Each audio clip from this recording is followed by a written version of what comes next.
Well, this is Tyler Kelly. I'm Brian Reagan, and today we're in 2 Kings 18, verses 1 through 8. And I'm going to read it, and then Tyler's going to hit a couple high points, and then I'll bring it home. In the 3rd year of King Hoshea, the son of Elah of Israel, Hezekiah, the son of King Ahaz of Judah, began to reign. And he was 25 years old when he began to reign. He reigned 29 years in Jerusalem. And his mother's name was Abi, the daughter of Zechariah, and he did what was right in the sight of the Lord, just as his ancestor David had done. He removed the high places, broke down the pillars, and cut down the sacred pole. And he broke in pieces the bronze serpent that Moses had made, for until those days the people of Israel had made offerings to it, and it was called Nehushtan. And he trusted in the Lord God of Israel, so that there was no one like him among all the kings of Judah after him, or among all those who were before him. For he held fast to the Lord. He did not depart from following him, but kept the commandments that the Lord commanded Moses. And the Lord was with him wherever he went. He prospered. And he rebelled against the king of Assyria and would not serve him. And he attacked the Philistines as far as Gaza and its territory, from watchtower to fortified city. All right, Tyler. So, what's your thoughts there?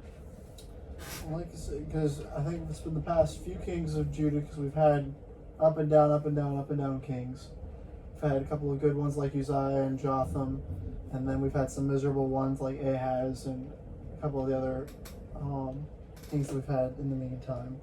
But in all of their cases, I think it mentions that they didn't ever take down the high places, and they were always there. They were good kings, but they didn't take down the high places, and that gets brought up almost every single one of them. They're good, but. Well, in Hezekiah's case, no, he took them all down. To the point that he even destroys the bronze serpent that Moses has put up, because now they've been idolizing it for the past 600-700 years. Yeah, 700-800 years, yeah. And so he's finally like, nope, we're done with this, especially once they start calling it, because at least in my footnotes, there was another word for one of the Asherah poles or whatever. Yeah.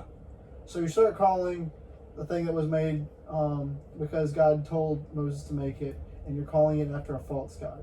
Yeah. Great, this is just going really well for them. Yeah. And then, let's see what else. And then it also says, and he trusted the Lord God of Israel, so that after him none was like him among all the kings of Judah, because the only decent one after him is Josiah and Manasseh a little bit. Yeah. And everybody else is downright miserable. And yeah, a couple of the kings before him were at least quasi-decent, and then a bunch of them were terrible as well. But like I said, it's not been almost since, I would almost say since David, have you not had false gods being worshipped regularly in Judah, even though you would occasionally have kings that were good who were following God. Yeah.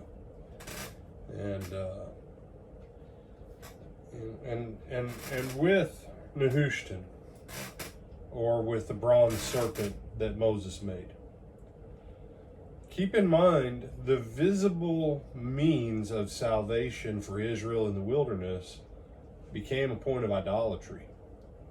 Keep in mind that the actual Ark of the Covenant and the original furniture of Solomon that was dedicated by Solomon, it's been gone now for a couple hundred years. Okay? Pharaoh Shishak came up and took it all very, very shortly after the death of Solomon. And so you said, what? They lost it. Remember, they lost the Ark of the Covenant when? In the days of Eli, the priest. They lost it. Then Saul comes back to them because the Philistines send it back. Then they lose it again. David finally gets it back. David brings it back into Jerusalem. But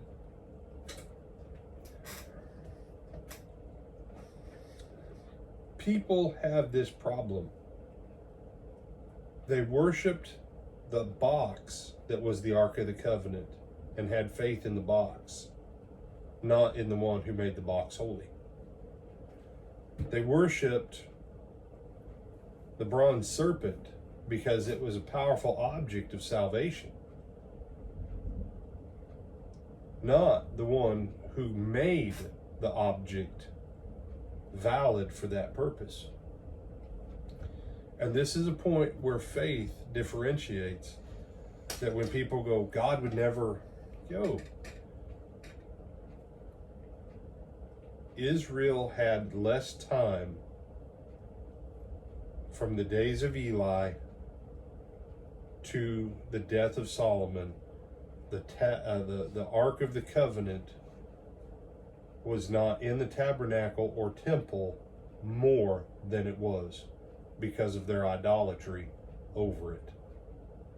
And then when they turned and went after false gods and just gave God his 3 times a year thing, God took it all away from them and said, I'm not playing this game with y'all. And so the principle, he said, no, here's the principle for us today. Be careful. Be careful of putting trust in means that God has used in your life in times past, and not putting trust in God who made those means effective. Mm-hmm.